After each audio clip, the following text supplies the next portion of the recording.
आज अक्सरियत मुसलमानों की ऐसी है जो जानती है कि 5 वक्त की नमाज फर्ज है, पढ़ते नहीं। रमज़ान में ना देखो, आम दिनों में देखो, आम दिनों में जिस मस्जिद में जितने लोग तुमको फजर की नमाज में एहतिमाम से मिले, समझो बस यही महल्ले में मुसलमान। जो मुसलमान महल्ले में है और नमाज पढ़ने मस्जिद में नहीं आ रहे हैं, वो हकीकत में मुसलमान नहीं। मुसलमानों में शुमार है उनका, लेकिन वो मुसलमान नहीं। अल्लाह के यहाँ वो मुसलमान शुमार नहीं होते। एक वक्त की नमाज फर्ज भी जानबूझ के अगर कोई छोड़ देता है तो हदीस में फरमाया गया वो काफिर हो जाता है।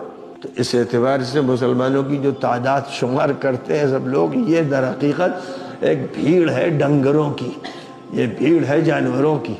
और इनके बारे में ये कह दिया जाता है कि 25 करोड़ मुसलमान हैं। अल्लाह के सामने झूठ बोल रहे हो।